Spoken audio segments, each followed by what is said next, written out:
যে আপনারা জানেন যে আজকে আন্তর্জাতিক অপরাধ ট্রাইব্যুনালে সাবেক বেশ কয়েকজন মন্ত্রী, প্রতিমন্ত্রী, এমপি এবং আওয়ামী লীগ নেতাকর্মী, বিশেষ করে ঊর্ধ্বতন নেতৃত্বে স্থানীয় যারা ছিলেন তাদের মামলার দিন ধার্য ছিল। তাদেরকে আজকে ট্রাইব্যুনালে হাজির করা হয়েছিল। তাদের মামলার তদন্তের অগ্রগতি প্রতিবেদন ট্রাইব্যুনালে জমা দিয়েছেন তদন্তকারী কর্মকর্তা এবং সাথে সাথে আরও ৩ মাসের সময় প্রার্থনা করেছেন। ট্রাইব্যুনাল সময় মঞ্জুর করেছেন এবং এই মামলায় কয়েকটি তদন্ত প্রতিবেদন ইতোমধ্যে বিভিন্নভাবে দাখিল হয়েছে। সেগুলো ফর্মাল চার্জের মাধ্যমে ট্রাইব্যুনালে অলরেডি বিচারের জন্য প্লেস করা হয়েছে। আরও বেশ কয়েকটি মামলা ছিল, নরসিংদীর উত্তরা, তারপরে ইকরাম হত্যাকাণ্ড সহ বেশ কয়েকটি মামলা ট্রাইব্যুনালে নির্ধারিত তারিখ ছিল। প্রত্যেকটাতেই প্রসিকিউশনের পক্ষ থেকে সময় প্রার্থনা করা হয়েছে এবং মাননীয় ট্রাইব্যুনাল সময়ের আবেদন মঞ্জুর করে বিভিন্ন তারিখ নির্ধারণ করেছেন পরবর্তীতে তদন্ত প্রতিবেদন দাখিলের জন্য। ডিজাইন, এলিগেন্স, বিউটি, সেরা পণ্য সবার জন্য জেভিকো। এই 45 জন আসামি যখন এই ফরমাল চার্জ হবে এগুলোতে আলাদা আলাদা চার্জ আসবে নাকি একসাথেই হবে? জি, এই 45 জন আসামির মধ্যে অলরেডি কয়েকজনের বিরুদ্ধে সেপারেট তদন্ত প্রতিবেদন দাখিল হয়েছে। আমরা মৌখিকভাবে তাদেরকে এই মামলা থেকে অব্যাহতিও চেয়েছিলাম, যেহেতু তার নামে তদন্ত প্রতিবেদন দাখিলের মাধ্যমে সেপারেট মামলা চলমান হয়েছে। এরকম ভাবেই হবে, প্রত্যেকের জন্যই আলাদা আলাদা ভাবে অথবা গ্রুপ করে করে তদন্ত প্রতিবেদন দাখিল হবে বলে কোর্টের অনুমতি নিয়ে ইউনিসেফ একটা অভিযোগ করেছে। এই অভিযোগের জবাব আপনারা কি দিয়েছেন ওনার কণ্ঠস্বর পরীক্ষা দিয়ে? না, এটা কোনো অভিযোগ না, এটা ট্রাইব্যুনালের একটি প্রসিডিংস। ট্রাইব্যুনালের একটি আদেশ নিয়ে তদন্ত সংস্থা জেলখানাতে ওনার ভয়েস টেস্ট করেছেন, ভয়েসের একটা স্যাম্পল নিয়েছেন। এটা একটা আইনগত কাজ করেছেন, এটা কোনো অভিযোগের বিষয় না। চৌধুরী আব্দুল্লাহ আল মামুনিও এর মামলারও আজকে তদন্ত প্রতিবেদন দাখিলের সময় ছিল। উনি সহ 23 জন সেই মামলার আসামি। তো ওনার বিরুদ্ধে অলরেডি সাবেক প্রধানমন্ত্রী শেখ হাসিনার সাথে ওনার তদন্ত প্রতিবেদন দাখিল হয়ে সেটি চার্জ গঠনও হয়ে গিয়েছে, আপনারা জানেন। সেজন্য উনি বাদে আর বাকি যারা আছে তাদেরকে এই ট্রাইব্যুনালে হাজির করা হয়েছিল আজকে। তার মানে কি কোনো আসামির একটার বেশি মামলার বিচার হবে না এখানে ট্রাইব্যুনালে?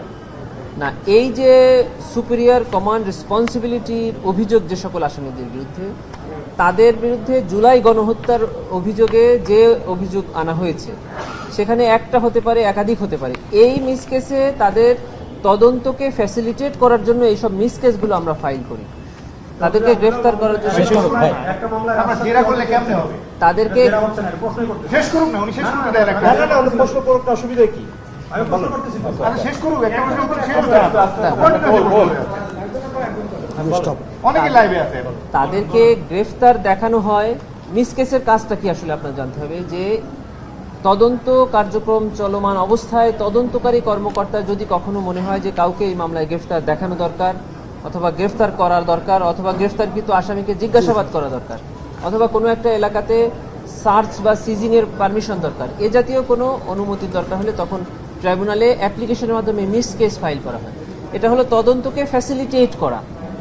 এই জন্য এই মামলায় কতজন আসামি, তাদেরকে কি করা হলো না করা হলো, এটা ট্রাইব্যুনাল দেখবেন না। যখন ফ্রেশ তদন্ত প্রতিবেদন দাখিল করা হবে তখনই তার নামে আইসিটি বিডি মামলার মাধ্যমে ফ্রেশ কেস ফাইল হলো by filing a formal charge. আর এই ফর্মাল চার্জের ফাইল করার পরে যদি মিস কেসে ওনার নাম থাকে বা না থাকে তাতে কিছু যায় আসে না। তাদের নামে সেপারেট তদন্ত প্রতিবেদন আবারও তদন্তকারী কর্মকর্তা দাখিল করতে পারেন বিভিন্ন অভিযোগে। তার সাথে এই আইনে কোনো বাধা নাই, কোনো কনফ্লিক্টও নাই। আব্দুর রহমান বদিরটার কি হয়েছে? যেটা একরামুল হত্যা মামলায় আব্দুর রহমান বদিকে আজকে প্রোডাকশন ওয়ারেন্ট বলে হাজির করা হয়েছিল, তাকে এই মামলায় গ্রেফতার দেখিয়ে কারাগারে প্রেরণ করা হয়েছে। পরবর্তী তারিখ নির্ধারণ করা হয়েছে তদন্ত প্রতিবেদন দাখিলের জন্য। ছোট্ট যে আসাদুজ্জামান খান কামাল আর চৌধুরী আব্দুল্লাহ আল মামুন, মানে দুইটা মামলাতে দুইজন, এই দুইজনের এখন স্ট্যাটাস কি হবে? তারা কি ওটা থেকে অব্যাহতি, মানে ওইটা থেকে বাদ যাবে মিস কেস থেকে, নাকি ওই মামলাতে থাকবে? এটা একটু ক্লিয়ার করে, মানে যেটা কোর্টকে আমরা ভার্বালি অর্ডার করে প্রেয়ার করেছিলাম যে যেন এই মামলাতে ওনারা না থাকে। কোর্ট বলেছে আমরা যেন ইন রাইটিং একটা অ্যাপ্লিকেশন দিই।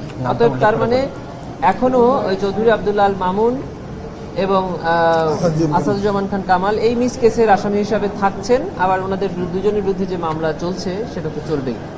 পরবর্তীতে আমরা তাদেরকে এই মামলা থেকে বাদ দেওয়ার জন্য আলাদা অ্যাপ্লিকেশন আনবো।